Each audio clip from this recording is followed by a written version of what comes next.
In a town steeped in secrets and a legacy of blood, enters a man from another world, committed to bringing the town of Shelby-Love and one woman to their knees. I am Kiyoshi Takeda. I rule an empire and I will rule Krie Love too. She comes to me thinking with lies she can save her misguided brother. She will soon find out that I am not to be trifled with. I don't care how good the food at her restaurant, the Camellia tastes, or her body, for that matter. She will kneel, she will crawl, she will give face. Her eyes drowning in pools of passion won't sway me. The way her lips curve around me won't soften my heart. I won't give in to her soft cries. My mission is retribution, to reclaim the honor that they thought to take from me. It all starts with conquering my one weakness, my one obsession, Cree. Hello, my beautiful people, and welcome back. We are here for a new episode, a new book. Let's get into it. This is my first read by this author, Kenya. I want to say Goree-Bell. Hold on, child. Yep, that's what it is. So sorry.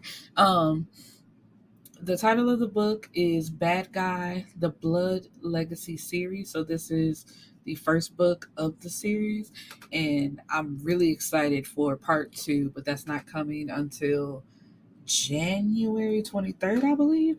And that book is titled Easy Like Sunday Morning, I believe. So be on the lookout for that as well. But let's hop into this book. So we have Kiyoshi Takeda. I'm pretty sure I'm butchering the pronunciation of that name, and I do apologize. But he is an Asian wealthy man who constantly comes to Chef Kree's restaurant called the Camellia. And, he sits at the chef's table. It's always like he's kind of judging, but he obviously likes the food because he keeps coming back for it. And, she wants to impress him. He just gives off this aura of power and being like dangerous. And she's kind of drawn to it and intimidated at the same time. And, he comes to the restaurant really just to watch her and have some type of interaction with her because I believe it's his brother notices, like, we could eat somewhere else sometimes, but no, they're constantly at Kree's restaurant.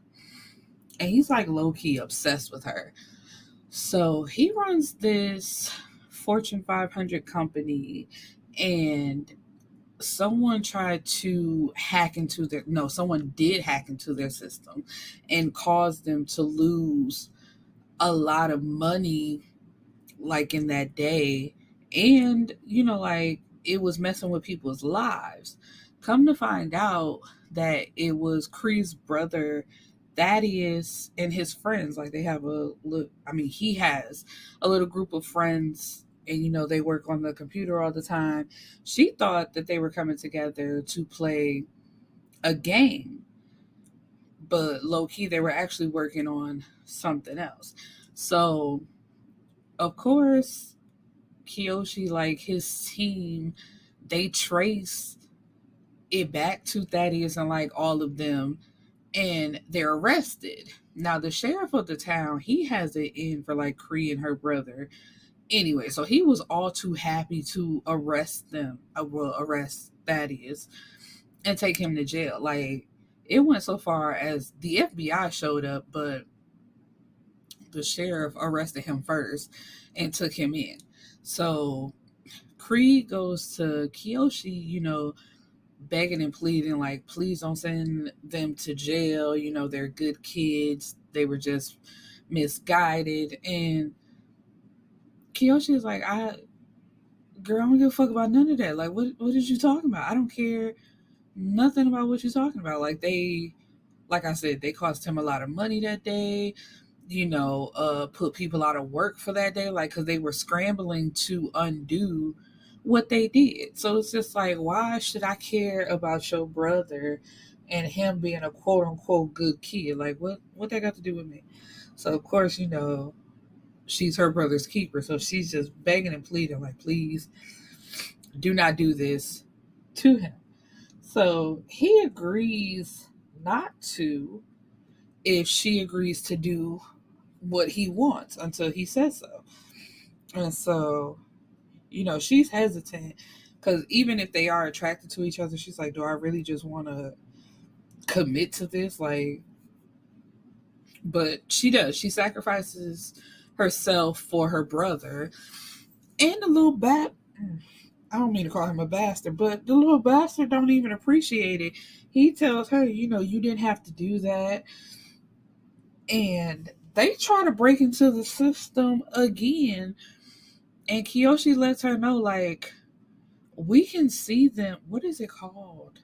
Um, like they have signature tags and I'm not real technical, but whatever that shit is, where it's like you could tell who work it is. Like he got a tag like that. So Kiyoshi lets her know, like, we can see them trying to get into our system again. So you might want to warn him to stop, where I no longer care, and he's gonna go to jail anyway, or go to prison. So she goes and has a talk with him, and he's like, what did you do for him not to send me to jail anyway? So that is, in my opinion, was being really ungrateful. It's like the fact that you're not in jail and you can continue to go to school. Like, can you please not be a pain in my ass, please? So he calls her. Kiyoshi calls Krie. It's like whenever he wants, she has to stop what she's doing and come to him. Or, well, no, that was his first thing. And then she tells him, I have a restaurant to run. I literally cannot do that. Like, as soon as I'm off of work, though, I'll be right here to your place. And, basically you can do whatever. So that begins their relationship. The book is good, y'all. Now, I've already said, like, on the podcast, I won't discuss sex, like, in detail.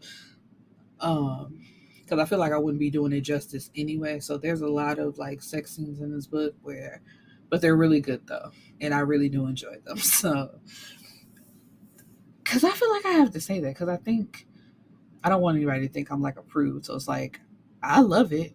I love all the sex scenes. Bring them on. But I'm also not going to reread it, like, on the podcast. But Miss Kenya girl, you did that. You really did that, mama. Oh, I hope those are the problems. Damn, I feel like I can't say nothing no more. It's like, did this bitch just misgender me? No. Anyway, so sorry. Moving on. So, they get into, like, a groove of things, and he's always letting her know, like, please don't catch feelings. Like, oh, you thought I was feeling you? Like, constantly. Anytime she feels like there's a moment between them, or as if they share something, he's like, girl, remember your place. You're beneath me. You will never, you could never.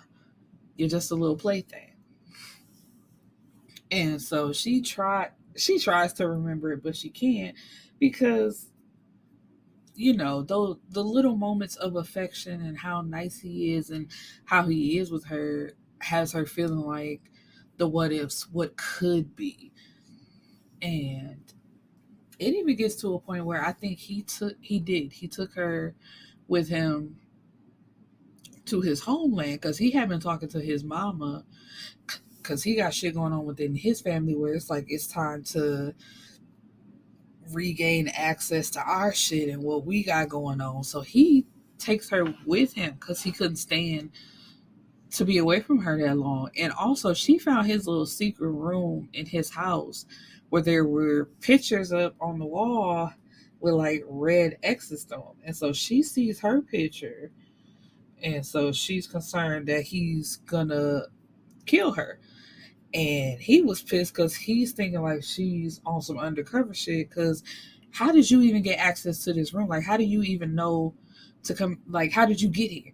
And she has no explanation, because it was literally by accident that she gained entry into the room. and saw everything that she saw. So he like, hell no, you can't be away from me. You're going with me. Oh, I forgot. So also, like when she came into the agreement with him, he had a camera installed in her house. So he was watching her even when she was at home just to see what she was doing. Like when I say the man was obsessed, he was obsessed with her while also trying to maintain his own feelings. And so when they get to his homeland, she has a cousin there who is married to Kiyoshi's cousin. I believe it's his cousin. So when her cousin sees her, she's like, "Oh, let me find you up a room. Find you up a room. Get you a room ready." And Kiyoshi's like, "No, that won't be necessary." So she's looking like, "Okay," but Kiyoshi has a fiance. Our good sir is betrothed to another, and it's just like, sir. So why you all up in my business? And when she finds that out, that crushes our girl. And so she's like, so what is all of this we doing? And he's like, basically you my little toy thing till I feel like I'm done. And he didn't say it to her, but even thinking to himself, like, even after I'm married, I might still have her on the side. And it's like, bitch, you will not reduce me to a side chick. But that's basically what he did, because he was talking crazy to my girl in this whole book. So, and it was at times it's just like, girl, how do you even feel anything for this man? Well, how he talking? But like I said, it's when the actions and the words don't add up to each other, you can get confused. And so, at some point, her restaurant is set on fire, and he was still having problems with his business because it's like people were taking a stand. I think they were unionizing. Excuse me, that was a tough word to say. Because it's like we're not being treated fairly, and we want this demand, and this demand. And so, child. But anyway, in the end, they end up getting married. They fall in love because I think even the woman he was engaged to, like, they knew they weren't really in love with each other. They had no feelings towards each other. It would have been like a business transaction. But she had a little boo this whole time anyway. So yeah, so they end up getting married. And the way the book ends leading into the second one is her, was it her cousin or a friend of hers, like she helps her escape her boyfriend because it was like a biker gang. It's like, man, there's some shit. I'm not explaining it right, but the book is so good. I really do want y'all to read it. So I'm trying to just give like this short little thing. But she helped her escape from Angel, and now Angel done kidnapped her friend. I want to say it's her friend. And so she was trying to send her a text like, run because they're gonna find you. But she gets a text back from Angel, from the biker, saying too late. Like basically I got her already. Which I don't understand why she trying to run away from the man, because in the short little scene in the book where they were together, they were all lovey dovey and things seemed great. But from the synopsis, it seems like she don't like the way he treat her. Like she's tired of it, and it's like it could never be what she wants it to be. So basically, she's sleeping. But yes, once again, this book is called Bad Guy: The Blood Legacy series, and for my first read from Miss Kenya Goree-Bell, I hope I'm saying that right. It was excellent writing, attention to detail. Like I said, the sex scenes were immaculate. I loved everything about it. You get 5 stars from me. I can't wait till the next installment, and I really want to get on Instagram Amazon right now and see if I can find another one, because I've told y'all before I do all my books through Kindle Unlimited. As much as I love reading, I don't have the budget to buy everybody's books like that. So, but I do want to support. Of course, the link to the book will be in the description box. Peace and blessings, my beautiful people. I hope you enjoyed the episode. Till next time. Okay, you guys, I just popped back in just to correct myself. I know I said January of next year, but it's actually October of next year is when the book is coming out. So just in case, you go read the book, you fall in love, and you ready for the next installment, child, we got to wait a whole year. But to me, it's worth the wait. I just want to pop back in and say that. Okay, bye for real this time.